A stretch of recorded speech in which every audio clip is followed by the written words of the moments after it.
Friends, कैसे हैं आप? उम्मीद करती हूँ आप बहुत ही अच्छे होंगे और आने वाले एग्ज़ाम की नेट जेआरएफ की तैयारी में लगे हुए होंगे। तो मैं आपको भारतेंदु युग की विशेषताएं बताने वाली हूँ जो नेट एग्ज़ाम में पूछी जाती हैं कि बताइए भारतेंदु युग की जो विशेषताएं हैं वो कौन कौन सी हैं, निम्नलिखित में से कौन सी विशेषताएं कौन सी नहीं हैं। तो मैं आपको कुछ यहाँ पे विशेषताएं बताऊँगी जो भारतेंदु युग से रिलेटेड हैं।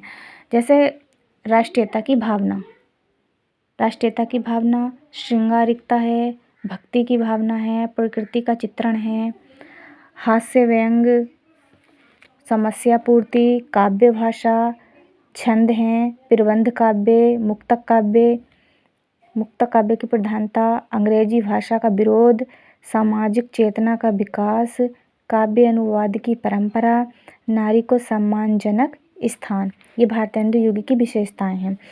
आधुनिक युग का आरंभ 19वीं सदी से प्रारंभ होता है। सदल मिश्र बिहार के निवासी थे, ये भारतेंदु युग के ही कवि हैं और फोर्ट विलियम कॉलेज में अध्यापक के रूप में कार्य करते थे। इसमें पूछा जाता है एग्ज़ाम में कि बताइए फोर्ट विलियम कॉलेज में जो अध्यापक के रूप में कार्य करते थे वो कौन थे? तो सदल मिश्र थे जो बिहार के निवासी थे। सदा सुखलाल दिल्ली के रहने वाले थे। राजा लक्ष्मण सिंह प्रजा हितैषी पत्र निकाला इन्होंने कहाँ से? आगरा से। और शिव प्रसाद सितारे हिंद बनारस अखबार निकाला इन्होंने। अब पूछ लेते हैं कि बनारस अखबार जो है वो किसने निकाला? तो शिव प्रसाद सितारे हिंद ने। इंशाअल्लाह खां रानी केतकी की कहानी, इनकी रचना है रानी केतकी की कहानी। इसका दूसरा नाम है उदयभान चरित। रानी केतकी की कहानी को उदयभान चरित के नाम से भी जाना जाता है। यहीं से आधुनिक युग का आरंभ होता है। भारतेंदु युग से सही मायनों में आधुनिक युग की शुरुआत भारतेंदु युग से ही मानी जानी चाहिए।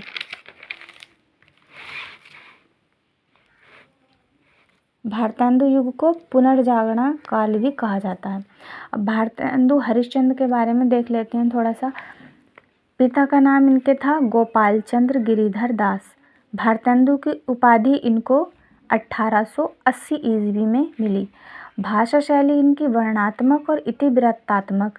भाषा पहले ब्रज थी और बाद में खड़ी बोली। इनको नवयुग का अग्रदूत भी कहा जाता है। इनको नवयुग का अग्रदूत भी कहा जाता है। किसको? भारतेंदु हरिश्चंद्र को। भारतेंदु युग के लेखक जो हैं वो इस प्रकार हैं। भारतेंदु हरिश्चंद्र 1850 ईस्वी में इनका जन्म हुआ था। बद्री नारायण चौधरी प्रेमघन 1855 ईस्वी। प्रताप नारायण मिश्र 1856 ईस्वी। ठाकुर जगमोहन सिंह 1857 ईस्वी। अंबिका दत्त व्यास 1858 ईस्वी। राधा कृष्ण दास 1865 ईस्वी और बाल मुकुंद गुप्त 1865 ईस्वी और नवनीत चतुर्वेदी 1868 ईस्वी। इनको क्रम से याद कर लेना। इनका जो जन्म है, जन्म की जो डेट दे रखी है इनको याद कर लेना, क्योंकि कालक्रम पूछा जाता है कवियों का तो वो हमें बताने में ज़्यादा प्रॉब्लम नहीं होगी और हम अच्छे से बता देंगे। भारतेंदु हरिश्चंद्र जी के जो नाटक हैं कुछ अनुवाद किए हुए हैं और कुछ इनके मौलिक नाटक हैं, मतलब इनके स्वयं के लिखे हुए हैं। तो जो इनके मौलिक नाटक हैं वो हम देख लेते हैं।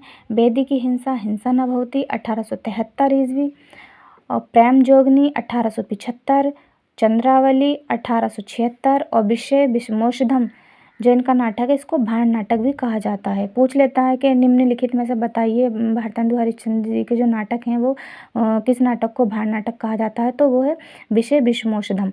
भारत दुर्दशा 1880 ईस्वी और नील देवी 1881 ईस्वी। अंधेर नगरी 1881, इसको एक ही रात में भारतेंदु हरिश्चंद्र ने लिखा था।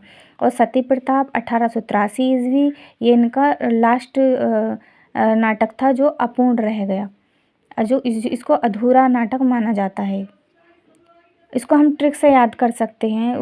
एग्ज़ाम में पूछ लेते हैं कि मतलब भारतेंदु हरिश्चंद्र जी के जो नाटक हैं वो कौन से मौलिक हैं और कौन से अनुदित नाटक हैं।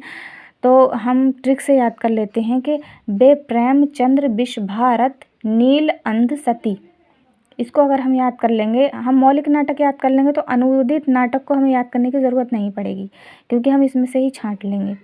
तो ट्रिक है कि बे प्रेम चंद्रा विष भारत नील अंध सती। इस एक लाइन में ही हम इनके मौलिक नाटकों को याद कर सकते हैं। बे से वैद्य की हिंसा हिंसा न भवती, प्रेम से प्रेम जोगिनी, चंद्रा से चंद्रावली, विष से विषे विषमोषधम, भारत से भारत दुर्दशा, नील से नील देवी, अंध से अंधेर नगरी और सती से सती प्रताप। आई होप ये वीडियो आपको बहुत पसंद आई होगी। वीडियो को लाइक करें, शेयर करें और चैनल को सब्सक्राइब कर लें ताकि मैं ऐसे ही वीडियो आपको और प्रोवाइड करा सकूं। Thank you.